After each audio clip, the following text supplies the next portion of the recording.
All right, another video. Uh, when I finished this video, the first thing I did was basically close the camera. Oddly enough, when I opened the other page, I realized that this needs to be done because I was thinking about it today and before yesterday. So the script is this: you have control over your actions alone, never over its fruits. Live not for the fruits of action, nor attach yourself to inaction. This is from the Bhagavad Gita, right? The beautiful story about Ramayana. I don't know. I'm looking at the book behind me. I have this version of it. This guy is amazing. Definitely. Veda's lighthouse and thou dark. So okay, so here's the preface. I am that, thou art that, and this is the truth, and this is the kernel to the Vedic teaching, which the rishis extol as teachings worthy of hearing, contemplating, and realizing.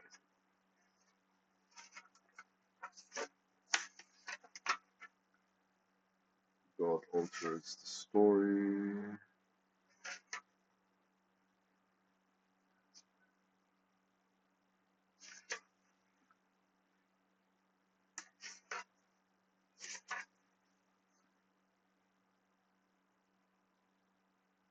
Well, it's a story of two people, a god and another god, but I forgot the name.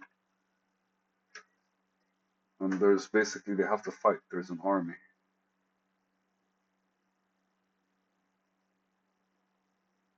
Yeah, I'm definitely going to be reading this again over and over. I haven't finished it. At one point, I was reading a part of it every day. But 2 days ago,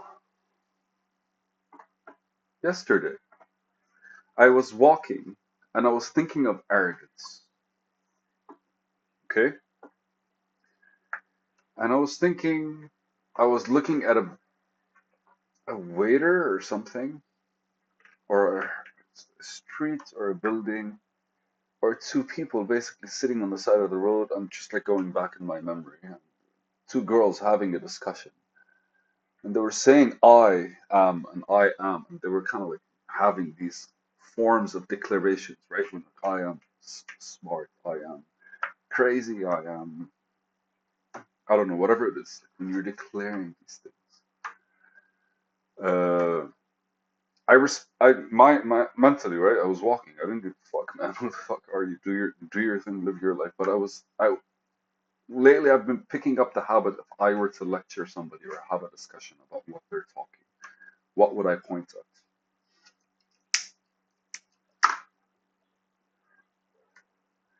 And the first thing is like if you understand the power of I, right?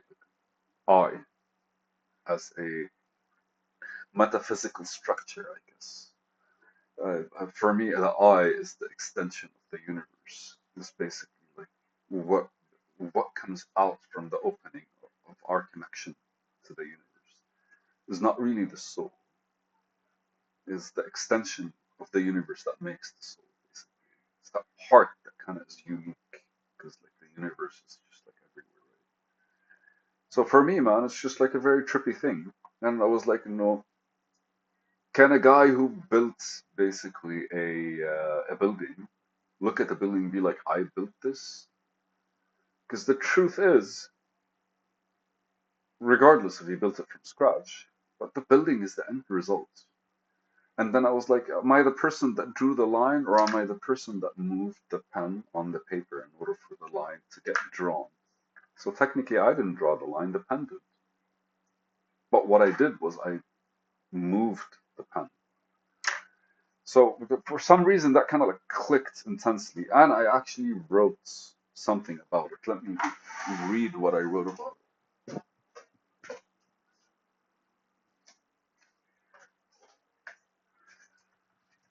So what I wrote yesterday was, don't mistake the outcome of your actions with the action itself. The difference between what you did are doing and the results of you doing it. This is what I wrote yesterday. because of this thought process. See, don't mistake the outcome of your actions with the action itself. And here is today's. You have control over action alone, never over its fruits. So, beautifully enough, this came today. And I was like, make the other video. Because, like, I haven't been consistent with videos. So, the idea is when you plant a tree, the tree didn't grow because you planted it. Or, sorry, you're not the person that grew the tree. You're the person that planted it. You're the person that watered it. You're the person that took care of it. But you did not grow the tree. The same with the building. You're the person who designed it. You're the person who connected people together. But you're not the person who built the building. You're the person who laid every brick. Laying the brick is what you did, right? Designing it, laying the bricks, painting it when you're done.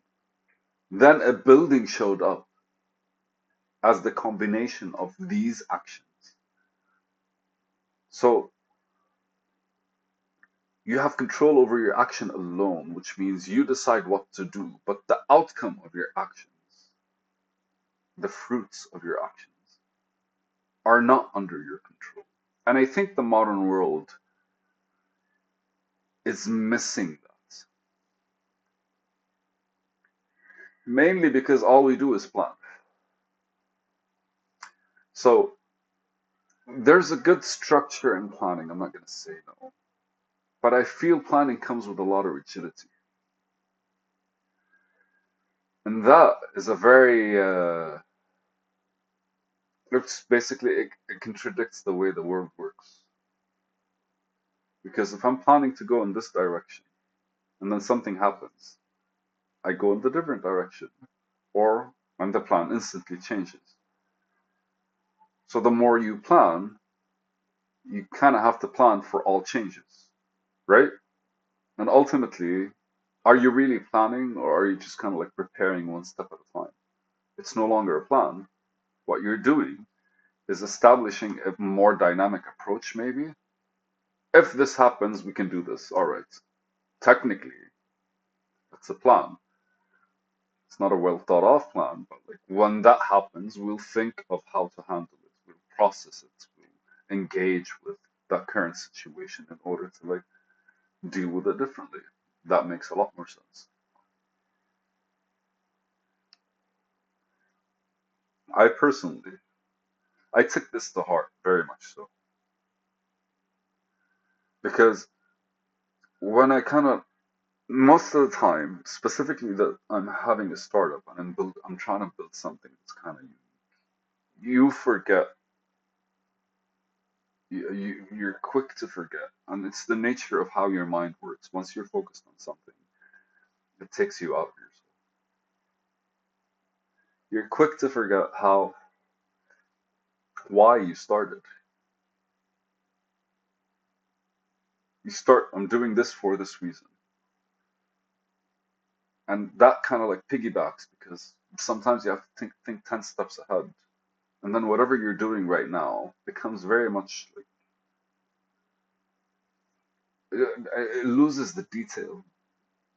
It loses the energy that you're investing in. It loses the time that you're investing in. It loses the focus that it extracts from you, right? I think a big part of our existence is paying the world our energy in order to survive. And if we don't do that, it kind of bottles up in our head and our mind starts becoming like intense and awkward.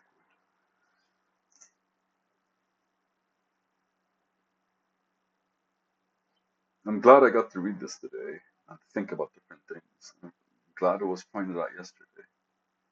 But really, arrogance. How do you, how presumptuous of us to be taking full credit for things that happened because of us.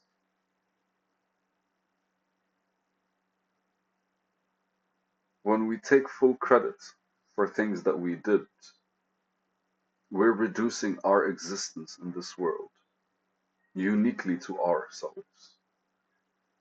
And effectively, what's the difference between us and a program that's kind of functioning with a certain aspect?